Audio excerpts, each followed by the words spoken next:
Hi everyone, Rich Kratzer, DIY home and lawn care on my estate. If you're like me, you work hard and you take pride in what you have and you want things to last. And that's no different than your driveway.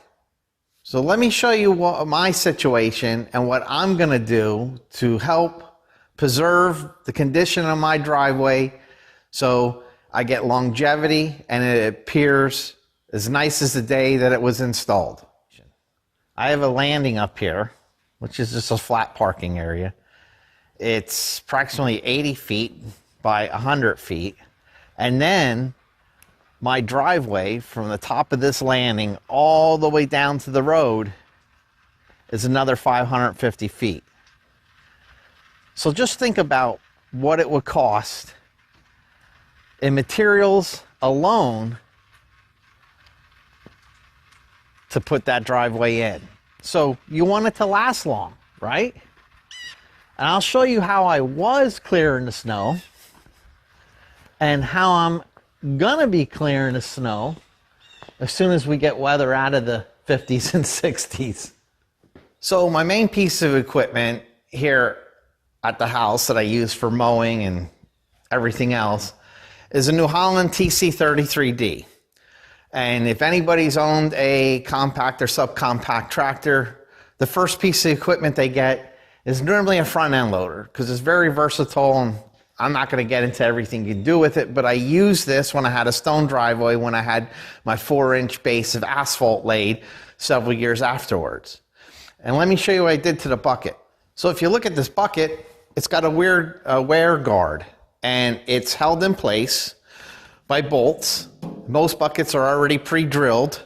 If yours isn't, then when you're actually removing material, you're gonna wear the front of your bucket down. Now some guys will actually weld, put a bead of weld on there and regrind it to build out this leading edge. But my bucket was already pre-drilled to accept this bar. And this bar is nothing more than a wear edge. But if you notice, this bar is completely flat. You can reverse it. So if you wear down this leading edge, you can wear this one. It's less than $100, but here was the key. If I was to lay this flat on the driveway and basically curl the bucket slightly back, if I didn't have this wear edge on, the back of the bucket here would actually be hitting the asphalt and would be making marks. Now, if I lay this flat and I curl the bucket back, now I just have a smooth, flat surface that's floating over the asphalt. And that worked very well. But I still, from time to time, would make a mistake and I would mar the asphalt. Now, if you go back and you say, well, okay, you're gonna make scratches and scrapes, that's great. And if you wanna live with your driveway that way, then fine. Don't watch this video. Me, I put too much money into my finished top coat that I do not want that. So using this bucket moving forward is not something that I want to do. So if you watch one of my earlier videos, I think it was called, Bubba's Christmas gift. By the way, this is Bubba, and his Christmas gift was a 64-inch rear PTO snowblower. I moved over to the snowblower so I can prevent marring of the asphalt on the driveway. But I noticed something, and let me show you that. So this is a snowblower. Right now I have it mounted on 2 dollies. You can easily move this snowblower around. Those dollies each hold 1,000 pounds. You can get them at a department store for less than 15 bucks a piece. You couldn't even buy the materials to make those dollies for that amount. But anyway, this part down here is like a guide or a ski, and that is the piece that's going to be resting on the driveway. Do you notice this guide or ski is steel? It's about 2 inches across by 15 inches long. Well, that is meant to wear down, but that also means you have a 2 by 15 inch piece of steel that's riding against your driveway. So I was thinking, what could I do to prevent marring the driveway?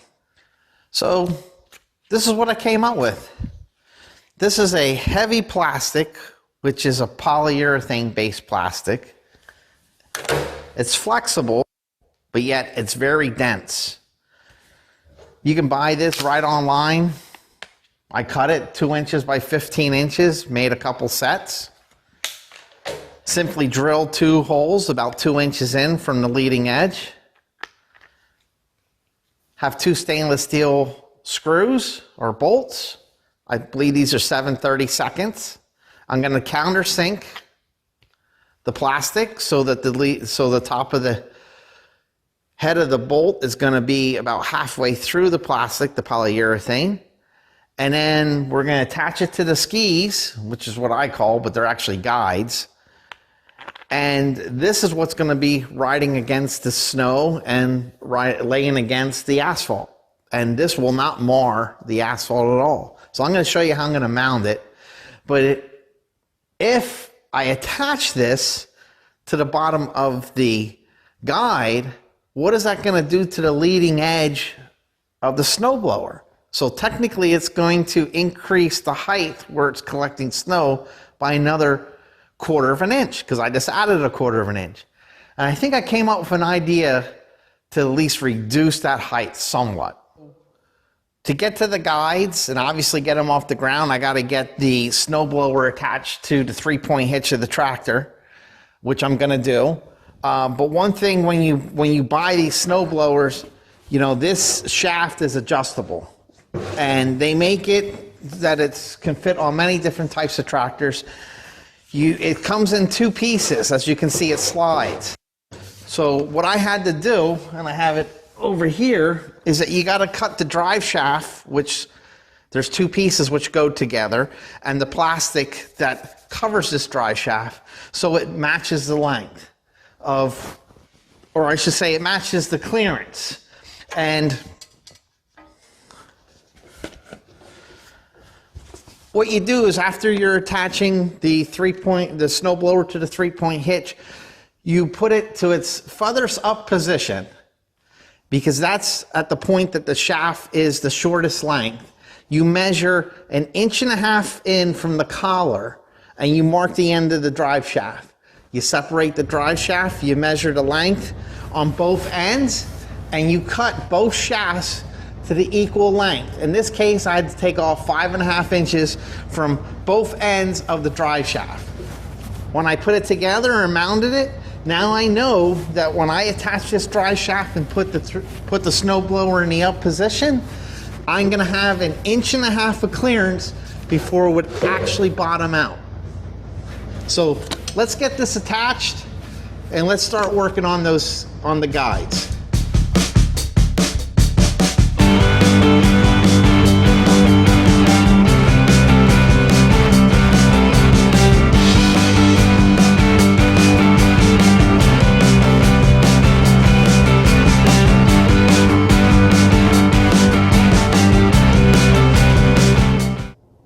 I have everything here to start mounting the plastic onto the bottom of the guides. I went ahead and I already countersunk the plastic guides. I'm going to set the guide down, plastic onto the guide, mark the placement for the 2 screws, prevent the drill bit from walking over the metal. I'm going to center punch.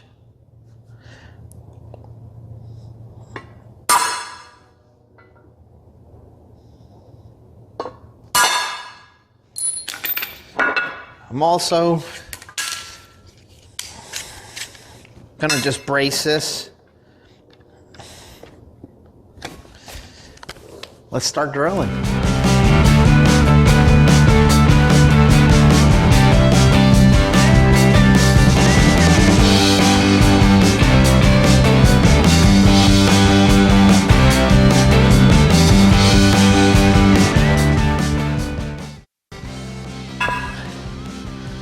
Get the 2 guides,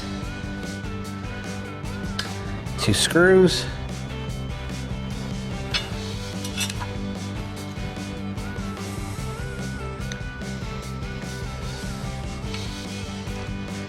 there's always one that wants to be a problem.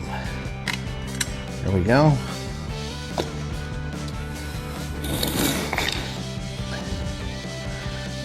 Simply put my washers. Some people don't believe in a lock washer. I do.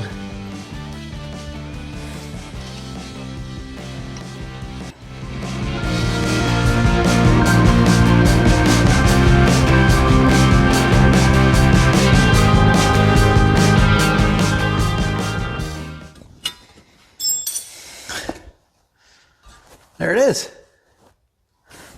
Looks really good. Might as well get this mounted. Well, I'll finish the other side. Then let's get them mounted.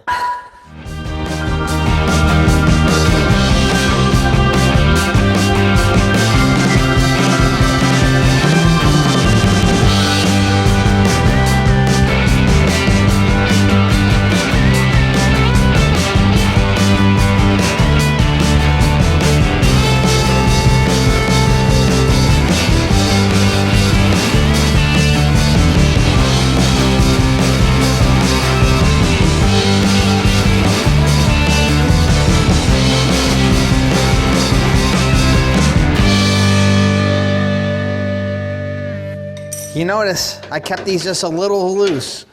What I'm gonna do is lift the snowblower up with the 3-point hitch, take the dolly out from underneath, and I'm gonna set the snowblower down, and it's gonna push this all the way up to its lowest setting, and then I'll tighten everything down.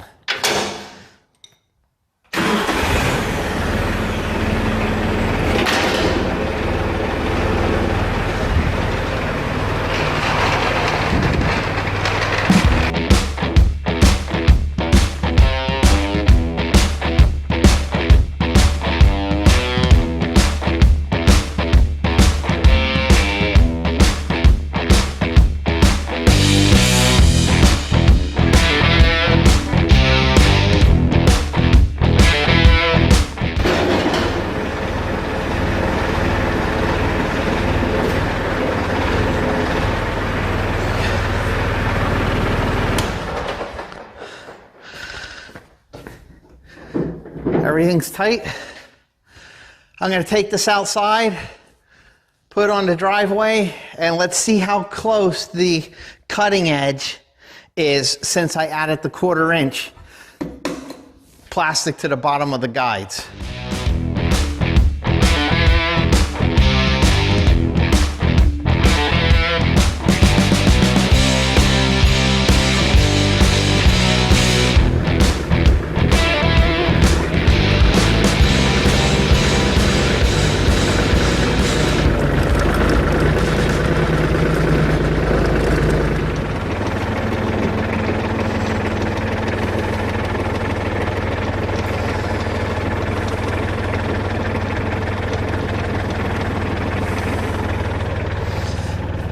Sitting flat. Looks good. Well, it's on. It's level.